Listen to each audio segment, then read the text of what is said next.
राजा विजय सिंह भोजन कर रहे थे। ऐसा बहुत कम होता था कि राजा को एकांत में भोजन करने का अवसर मिले। वह हमेशा ही व्यस्त रहते थे। हर समय राज्य के बड़े अधिकारी कोई न कोई काम लेकर उनके पास आते ही रहते थे। आज रानी जयवंती ने अपने हाथों से विजय सिंह के मनपसंद पकवान बनाए थे। वैसे राज रसोई में 20 दासियां थीं, पर आज रानी ने सबको रसोई से बाहर भेज दिया। आज उनका अपने हाथों का बना भोजन राजा को खिलाने का मन था। राजा का प्रिय सेवक मुंशीराम भोजन परोस रहा था। राजा तन्मय होकर खा रहे थे। रानी प्रसन्न थी। मुंशीराम जानता था जब राजा खुश होते थे तो उसे कुछ न कुछ इनाम अवश्य मिलता था। रानी जयवंती से तो वह अपने आप भी कुछ मांग लेता था। राजा विजय सिंह की मूछें बड़ी बड़ी थीं। एकाएक उनका हाथ बहक गया। दही का ग्रास मुंह में न जाकर मूंछ पर गिर गया। राजा की मूछें दही से सन गईं। उस समय मुंशीराम पास ही खड़ा था। पता नहीं कैसे रोकते रोकते भी उसे हंसी आ गई। फिर झट से उसने हंसी रोक ली, पर वह एक पल की हंसी ही बहुत थी। राजा क्रोध से कांप उठे। उन्होंने रुमाल से मूछें साफ की और भोजन छोड़कर उठ खड़े हुए। मुंशीराम के काटो तो खून नहीं, वह थरथर कांपने लगा। समझ गया अब प्राणों की खैर नहीं। अपने को कोस रहा था कि हंसी होठों पर कैसे चली गई। न जाने अब क्या होगा। शायद उसकी हंसी के बदले उसके परिवार को जीवन भर रोना पड़ेगा, दुख सहने होंगे। एक ही पल में इतना कुछ सोच गया बेचारा मुंशीराम। विजय सिंह ने मूंछों पर लगी दही साफ कर ली, पर फिर भी कुछ लगी रह गई। उन्होंने ताली बजाई। एक सैनिक तुरंत अंदर आया। राजा ने कहा, मंत्री को बुलाओ। बात की बात में मंत्री भी आ गया। आज्ञा महाराज। मंत्री ने हाथ जोड़े। विजय सिंह ने गुस्से भरी आवाज में कहा, मुंशीराम को काल कोठरी में डाल दो। इसका निर्णय कल होगा। मुंशीराम को बंदी बनाकर ले जाया गया। रानी जयवंती भी एक तरफ खड़ी देख रही थी। उनकी समझ में न आया कि एकाएक हुआ क्या। पता चलता भी तो कैसे, क्योंकि मुंशीराम और राजा के बीच कोई शब्द नहीं बोला गया था। मुंशीराम हंसा नहीं था। दही में सनी हुई राजा की मूछें एकाएक उसे विचित्र लगी थीं, और बस जयवंती को मालूम था कि राजा को जल्दी क्रोध आ जाता था। रानी धीरे धीरे राजा के पास चली आईं। विजय सिंह ने रानी की ओर देखा और फिर जयवंती के होठों पर भी हंसी आ गई। विजय सिंह गरज उठे, तो तुम भी? और उन्होंने रूमाल से मूछें रगड़नी शुरू कर दी। समझे शायद दही अभी तक मूछों पर लगी है, लेकिन इस बीच तो मंत्री तथा सैनिक भी आकर चले गए हैं। तो क्या उन लोगों ने भी दही से सनी हुई मूछों को देख लिया है?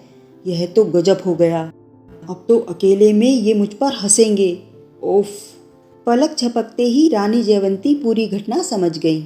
उन्होंने ऐसा भाव बनाया जैसे उन्हें कुछ पता ही ना हो।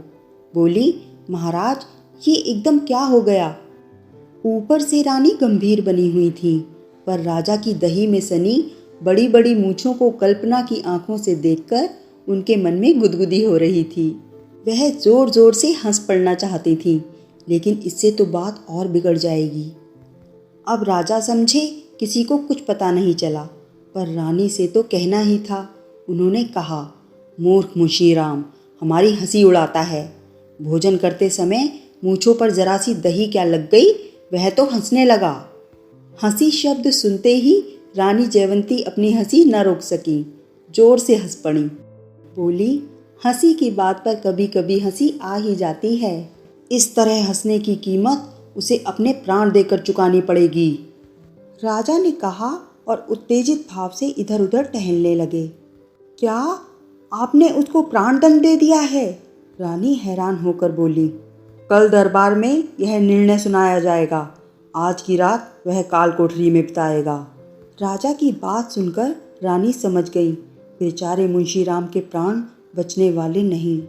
उन्हें दुख हो रहा था कि राजा इतने गुस्सैल स्वभाव के क्यों हैं, पर अब कुछ तो करना ही था। एकाएक उन्होंने कहा, आपने मूछें पूरी तरह साफ नहीं की हैं, लाइए रुमाल मुझे दीजिए। राजा ने इधर उधर देखा, फिर रुमाल रानी को थमा दिया। जयवंती ने राजा की मूछें अच्छी तरह पोंछ दी, फिर हंसकर बोली, मैं देखती तो मैं भी हंसती। कितने अच्छे लग रहे होंगे उस समय आप। काश मुंशी राम की जगह मैं होती तो हंसकर मन की तो निकाल लेती। और वह जोर जोर से हंसने लगी। अपनी मूंछों पर हाथ फेरते हुए राजा विजय सिंह भी हंस पड़े।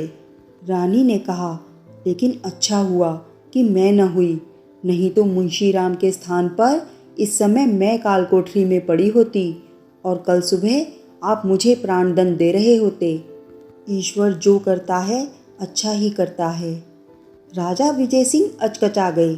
क्यों क्यों? तुम्हें क्यों प्राणदंड देता? क्या तुम अपने आप को मुंशी राम के बराबर समझती हो? हाँ महाराज, अपराध करने वाला केवल अपराधी होता है। न्याय दास या रानी में कोई भेद नहीं करता। मैं तो आपके न्याय की प्रशंसा इसीलिए करती हूँ। हाँ लेकिन राजा कुछ उलझ गए। बात उनकी समझ में नहीं आ रही थी। अगर आपको न्याय करना है तो फिर मुझे भी दंड दीजिए, क्योंकि मैं भी तो दही से सनी हुई आपकी मूछें देखकर हंसी हूँ, है कि नहीं? रानी ने कहा। राजा अधीर होकर बोले, रानी। हाँ महाराज, आप न्यायी राजा हैं। आपके हाथों अन्याय नहीं होना चाहिए।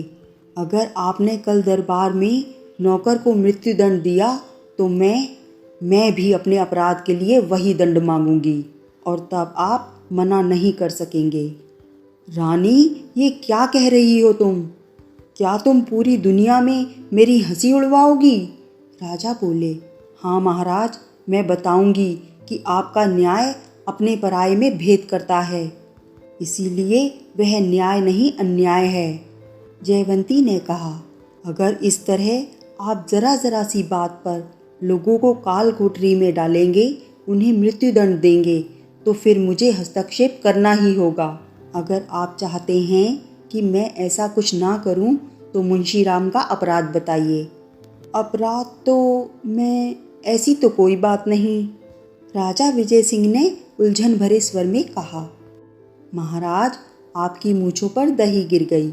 उस हालत में कोई भी आपको देखता तो उसे हंसी आ ही जाती, लेकिन बेचारा मुंशी राम शायद मनुष्य नहीं, राज सेवक है।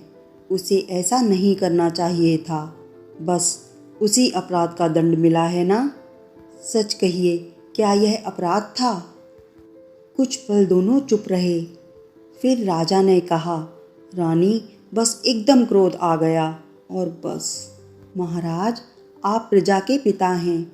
आप किसी को कुछ भी दे सकते हैं। बेचारे मुंशी राम के प्राण उसे लौटा दीजिए। असल में तो बेचारे ने कुछ किया ही नहीं। रानी की बात सुन राजा भी अपनी गलती समझ गए, पर उन्होंने कहा, अगर मैं अपना आदेश वापस लेता हूँ तो मंत्री न जाने क्या समझें। कोई कुछ नहीं समझेगा। आप चुप रहिए। चाहे तो विश्राम कक्ष में चले जाइए। मैं मंत्री को स्वयं बुलाती हूँ। ठीक है, मैं इस बारे में कुछ नहीं बोलूँगा। तुम मंत्री को बाहर के कक्ष में बुलाकर जो चाहे कह दो। कहकर राजा वहाँ से दूसरे कमरे में चले गए। जयवंती ने मंत्री को बुलवाया। हंसकर बोली, महाराज का क्रोध शांत हो गया। मुंशी राम को मेरे पास भेज दीजिए। मैं महाराज के कोमल मन को अच्छी तरह समझता हूँ। मैंने मुंशी राम को बाहर ही बैठा रखा है। अभी भेजता हूँ, मंत्री ने कहा और बाहर चला गया। कुछ ही पल बाद मुंशी राम रानी के पास खड़ा आंसू बहा रहा था। जयवंती ने कहा, घबराओ मत, जाओ। कल मैं फिर से महाराज के लिए भोजन बनाऊंगी, तुम ही परोसोगे। रानी माँ, मुंशी राम घबरा गया। अरे पगले, कुछ नहीं होगा, रानी ने कहा और मुस्कुरा दी। अगली दोपहर राजा विजय सिंह फिर भोजन करने बैठे थे। रानी रसोई में थी। मुंशी राम भोजन परोस रहा था। वह थर-थर काँप रहा था। राजा ने कहा, मुंशी राम, डरो मत, आराम से भोजन परोसो। दही मुझ पर गिरेगी तो। और खूब जोर से हंसे। पास ही रसोई में रानी भी हंस पड़ी, लेकिन मुंशी राम नहीं हंस सका। विजय सिंह ने गले का हार उतारकर मुंशी राम को थमा दिया। बोले, रख लो, हाँ, लेकिन याद रहे किसी से कुछ न कहना। मुंशी राम जोर से बोला, महाराज की जय हो। अब जाकर मुंशी राम की जान में जान आई। राजा जोर जोर से हंस रहे थे और इस तरह रानी ने एक सेवक के प्राण बचा लिए।